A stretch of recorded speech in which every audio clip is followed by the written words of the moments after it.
ನಾವು ಕಾರ್ಕಳ ಸರಾಕರಿಂದ ಮಾತಾಡ್ತಿದ್ದೇವೆ. ನಮ್ಮ ಜೊತೆ ಸತೀಶ್ ಪುಣ್ಯಪ್ಪ ಹಾಗೆ ಅವರ ಮಿಸ್ಸಸ್ ಇದ್ದಾರೆ.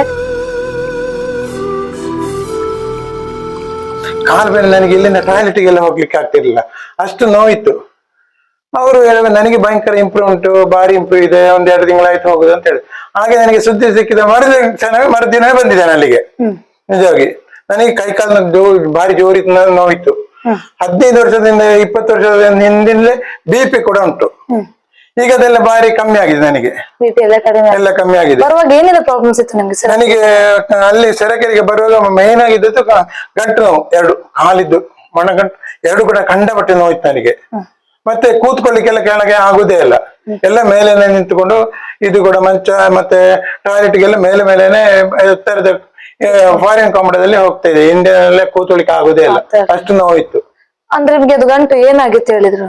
ಅಂದ್ರೆ ಡಾಕ್ಟರ್ ಹತ್ರ ಕೇಳುವಾಗೆಲ್ಲ ಅದು ನಮಗೆ ಸವೆದಿದೆ, ಅದನ್ನ ಆಪರೇಷನ್ ಮಾಡುವ. ನೀವು ಸಾಧಾರಣ ಜವಾನದಲ್ಲಿ ಭಾರಿ ಕೆಲಸ ಮಾಡಿದ್ರೆ ಜಾಸ್ತಿ ಆಗಿದೆ, ಅಂದ್ರೆ ಭಾರ ಜಾಸ್ತಿ ಆಗಿದೆ. ಅಂದ್ರೆ ನಾವೆಲ್ಲ ಹಾರ್ಡ್ ವರ್ಕರ್, ತೋಟದಲ್ಲಿ ಕೆಲಸ ಅಡಿಕೆ ಮರ ಹತ್ತುದು, ತೆಂಗಿನಕಾಯಿ ಇದೆಲ್ಲ ಮಾಡ್ತಿದ್ದೆವು. ಅದೀಗ ಎಲುಬೆಲ್ಲ ಸವಿದಿದೆ, ಅದಿನ್ನ ಆಪರೇಷನ್ ಆಯ್ತು. ಈಗ ನೀವು ನನಗೆ ತಮ್ಮನೇ ಹೇಳ್ತಿದ್ದ, ನೀವು ಕತ್ತಿ ಹಣದಲ್ಲಿ ಅದನ್ನು ರಿಪೇರಿ ಮಾಡ್ತಾ ಇರೋದಿಲ್ವಾ? ಹಾಗೆ ಇದು ಕೂಡ ನಿಮ್ಮದೀಗ ಕೆಲಸಕ್ಕೆ ರಿಪೇರಿ ಬಂದಿದೆ, ನಾವು ಕೆಲಸ ಮಾಡಿ ಕೊಡ್ತೇವೆ ನಿಮಗೆ ಅಂತ ಹೇಳ್ಕೊಂಡಿದ್ದ. ಆದ್ರೆ ನನಗೆ ಮಾತ್ರೆ ತಿನ್ನುವುದೆಲ್ಲ ಅಷ್ಟು ಒಳ್ಳೇದಂತ ಕಾಣುದಿಲ್ಲ. ಅದಕ್ಕೆ ನಾನು ಆದಷ್ಟು ಅವ ಹೇಳ್ತಿದ್ದ ಮಾತ್ರ, ನಿಮಗೆ ಜೋರು ನೋವಿದ್ರೆ ಎಣ್ಣೆ ಹಚ್ಚಬೇಕು ಮಾತ್ರ, ನೀವು ತಿಕ್ಕುದೆಲ್ಲ ಬೇಡ, ಬಿಸ್ತಿನ ಹಾಕುದು ತಿಕ್ಕುದೆಲ್ಲ ಬೇಡ ಅಂತ ಹೇಳ್ಕೊಂಡಿದ್ದ ತಮ್ಮ. ನಮ್ಮ ಫ್ಯಾಮಿಲಿಯಲ್ಲಿ ತುಂಬಾ ಜನ ಡಾಕ್ಟರ್ಗಳೆಲ್ಲ ಇದ್ದಾರೆ, ಎಲ್ಲ ಮದ್ದು ಮಾಡಿ ಮತ್ತೆ ಮದ್ದು ಮಾಡಿದ್ರೆ ಕೂಡ ನಿಮ್ಗೆ ಒಂದೊಂದರಲ್ಲಿ ಸೈಡ್ ಎಫೆಕ್ಟ್ ಉಂಟಂತ ಹೇಳ್ತಾರೆ. ನೋವಿಗೆ ಅಂದ್ರೆ ಜೋರು ನೋವಿದ್ರೆ ಮಾತ್ರ ವರ್ಷದಲ್ಲಿ 1-2 ಸಲ ತಿಂತ ಇದ್ದೇವೆ ಅಷ್ಟೇ, ನೋವಿದ್ದು ಮಾತ್ರ.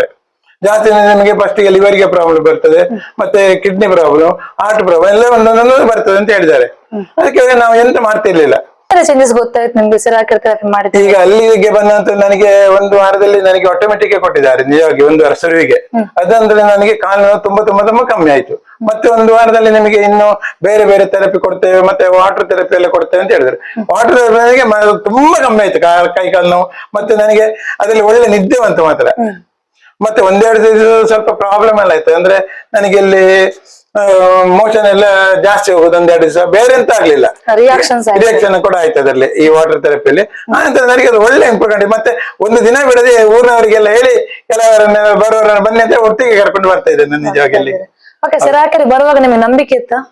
ನಂಬಿಕೆ ನೋಡೋಣ ಅಂತ ಹೇಳಿ ಫಸ್ಟಿಗೆ ಮಾತ್ರ ಇತ್ತು ಸರ್. ನಂಬಿಕೆ ಅಂದ್ರೆ ಎಲ್ಲ ಹೇಳಿದ್ರು, ಅಂದ್ರೆ ಈಗ ಅದು ಧರ್ಮಕ್ಕೆ ಅದು ಗವರ್ಮೆಂಟ್ ಆಗೆಲ್ಲ ಕೂಡ ಅಲ್ಲಿ ನೋಡೋರಿಲ್ಲ ಅಂತ ಹೇಳಿದ್ರು. ಆದ್ರೆ ನನಗೆ ಒಂದು ಖಂಡಿತ ನೋಡುವ, ಯಾವ್ದಾದ್ರು ಒಂದು ನೋಡಿ ಹೋದ್ರೇನೆ ನಮಗೆ ನಿಜ ಗೊತ್ತಾಗುದು. ಇಲ್ಲದ್ರೆ ಹೇಳಿದ್ರೆ ನಾನೀಗ ಇಲ್ಲಿ ಕೂಡ ಎಷ್ಟೋ ಜನರಿಗೆ ಹೇಳಿದ್ದೇನೆ, ಆದ್ರೆ ಅವರು ಬರ್ತೇನೆ ಆದ್ರೆ ಅವರಿಗೆ ಅಷ್ಟು ಧೈರ್ಯ ಇಲ್ಲ. ಆದ್ರೂ ಒಮ್ಮೆ ಕರ್ಕೊಂಡು ಬನ್ನಿ 1 ದಿವಸ ಹೋಗಿ ನೋಡಿ ಮತ್ತೆ ನಿಮಗೆ ಗೊತ್ತಾಗ್ತದೆ ಹೇಳಿದ್ದೇನೆ ಹೆಚ್ಚಿನವರ ಹತ್ರ. ಹಾಗೆ ಕೆಲವರು ಬಂದಿದ್ದಾರೆ, ಈಗ ನನ್ನ ಲೆಕ್ಕದಲ್ಲಿ ಕೂಡ ಅಲ್ಲಿಗೆ ತುಂಬಾ ಜನ ಬರ್ತಾ ಇದ್ದಾರೆ ಅಲ್ಲಿಗೆ.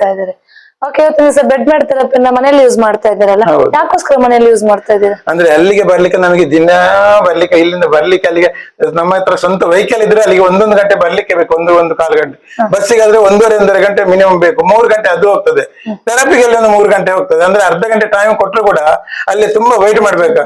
ಅದಕ್ಕೆ ನಾನು ಮನೆಗೆ ಕೊಂಡೋಗು ಅಂತ ಹೇಳಿ ಅಭಿಪ್ರಾಯ ಮಾಡಿ, ನನಗೂ ಆಗ್ತದೆ, ನನ್ನ ಮಿಸ್ಸಸ್ಸಿಗೂ ಆಗ್ತದೆ. ಅಂದ್ರೆ ಅವಳಿಗೆ ತುಂಬಾ ಇದು ಪ್ರಾಬ್ಲಮ್ ಉಂಟಂದ್ರೆ, ಅಂದ್ರೆ ಅವಳಿಗೆ ಹೆಚ್ಚಿಗೆ ಅಂದ್ರೆ ಇದು ಶುಗರ್ ಇದು ಪ್ರಾಬ್ಲಮ್ ಉಂಟು ಅವಳಿಗೆ.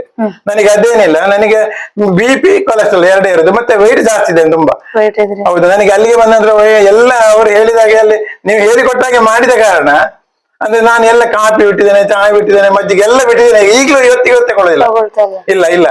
ಆದ ಕಾರಣ ನನಗೆ ಒಳ್ಳೆ ಇಂಪ್ರೂವ್ಮೆಂಟ್ ಇದೆ. ಒಂದು 2.5 ತಿಂಗಳಲ್ಲಿ ಒಂದು 10 kg ಕೂಡ ಕಮ್ಮಿ ಆಗಿದೆ ನಿಜವಾಗಿ. ಇವಾಗ 100ರಲ್ಲಿ ಎಷ್ಟು % ಇಂಪ್ರೂವ್ಮೆಂಟ್ಸ್ ಇದೆ ನಿಮ್ಗೆ? ನನಗೆ 100ರಲ್ಲಿ ಒಂದು 80% ಕಮ್ಮಿ ಆಗಿದೆ. ಈಗ ಕೆಳಗೆ ಮನೆ ಇಲ್ಲದೆ ಇದ್ರೆ ಕೂಡ ಕೆಳಗೆ ಕೂತ್ಕೊಳ್ಳಿಕ್ಕೆ ಆಗ್ತದೆ.